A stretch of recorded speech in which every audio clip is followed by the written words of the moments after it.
Au commencement, l'Église s'était presque établie dans la Jérusalem terrestre. Elle fut lente à s'éloigner de cette ville. Le Seigneur dut donc prendre un lourd marteau et le laisser tomber sur l'Église de cette ville. Tous furent alors dispersés. Le Seigneur dit « Oh, j'en ai fini avec cette cité terrestre. La nouvelle Jérusalem est en haut. Et la vocation nouvelle céleste est pour toutes les nations. » C'est la vocation céleste de l'Israël spirituel. Elle doit arriver plus tard, à la plénitude. Cette plénitude nous est montrée à la fin de la Bible, la cité sainte, la Jérusalem nouvelle, qui descendait du ciel d'auprès de Dieu, Apocalypse 21:2. Non, ce n'est pas là un centre terrestre, matériel et politique.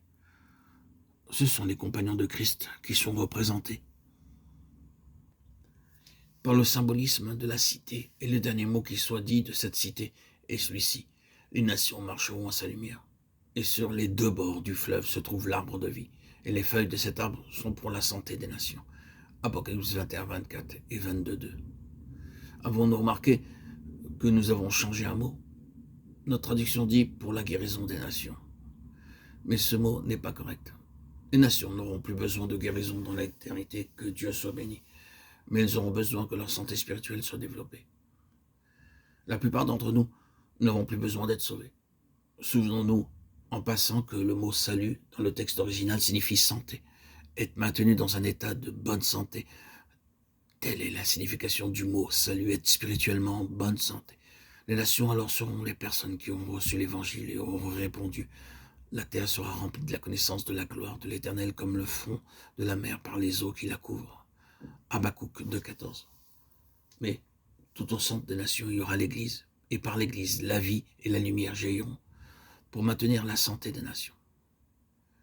Ainsi, lorsque tout était dit et accompli, nous arrivons enfin, après cette longue histoire, à la fin du dernier chapitre du livre de l'Apocalypse. Et la dernière image que nous rencontrons est celle d'un Israël céleste qui apporte la lumière et la vie aux nations.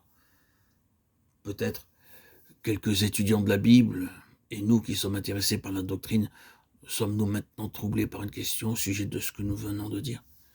Cela signifie-t-il que l'Église est une chose à part, et qu'il y a beaucoup de personnes qui ne font pas partie de l'Église?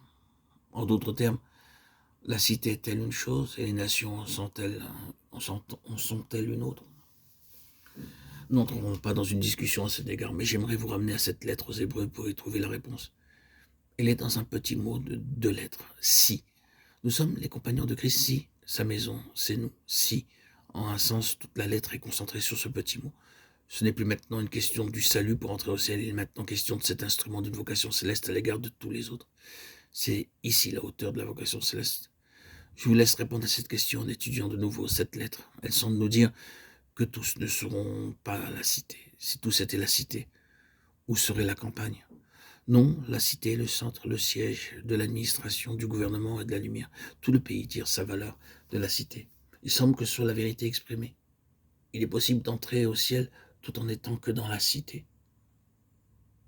Si vous êtes troublé à cet égard et que vous soyez en désaccord avec ce que nous venons de dire, je ne puis que vous répondre, reprenez la parole.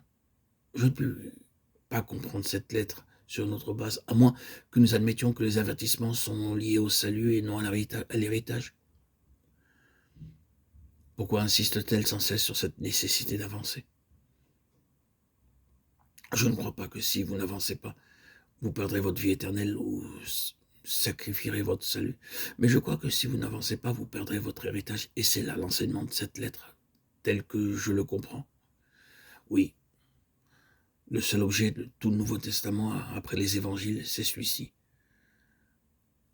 Inviter le chrétien à avancer et à poursuivre jusqu'à la pleine croissance, la maturité.